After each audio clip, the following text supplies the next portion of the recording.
Well, meantime, the U.S. has no plans to withdraw troops from Syria in the wake of rebels overthrowing that country's decades-long Assad regime. A top White House official says soldiers are in Syria to fight ISIS, and they will continue on that mission for the time being.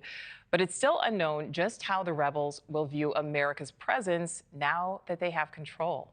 Correspondent Kelly Meyer live for us at the White House. Kelly, just how many troops are in Syria right now?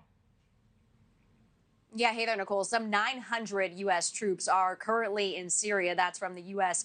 Defense Department. And the Biden administration says they are there to stay for the foreseeable future following the fall of Bashar al-Assad. Now, that all happened on Sunday as the Syrian rebels have seized the capital of Damascus. And the U.S., following that, took a set of strikes at ISIS as they've been following the developments in the region. The administration says to prevent ISIS from taking any sort of advantage of any perceived vacuum after the regime fall. The administration is saying that the troops will be staying as part of a counterterrorism focused effort on destroying ISIS. And U.S. National Security Advisor John Feiner is saying that those troops have been there now for the better part of a decade, since 2012.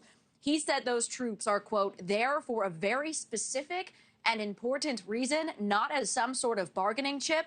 And we also know that there is U.S. forces across U.S. bases strategically scattered across northeastern Syria, and that's a territory controlled primarily by Kurdish allies in their fight against ISIS. We also know that here at the White House, the Biden administration is also keeping in contact with the incoming administration, President-elect Donald Trump and his team, on any developments as well. Nichole. All right, so Kelly, is there any word on U.S. efforts to try to find and rescue kidnapped American journalist Austin Tice?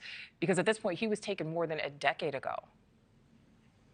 Yeah, there is a renewed effort and push on that. I was actually talking right here just last night with John Kirby. He's the national security spokesperson, and he says that with what's happening in Syria right now, really opens a door to a renewed push to bring Austin Tice back home. He's also been there for the last 10 years or so, as he was reported missing following reporting in Syria.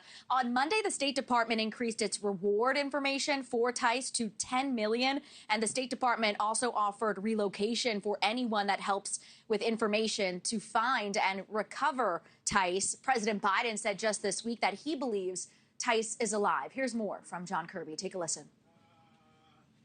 We don't have any indication that he's not alive. And so absent something like that, we're going to behave as if he is and work with the energy and the effort to get him home with his family where he belongs. I don't want to overpromise results, but I do want to make a promise to the family that we're going to take advantage of every opportunity we have. And Kirby tells me that he doesn't have any conversations between President Biden and the Tice family to share right now, but he did say that National Security Advisor Jake Sullivan has met with the Tice family and that they will, of course, keep them updated as they go. Nichole. Absolutely. All right. Kelly Meyer in Washington. Thank you. Thanks for watching. Go to joinnn.com to find NewsNation on your screen. And don't forget to click the red subscribe button below to get more of NewsNation's fact-driven, unbiased coverage.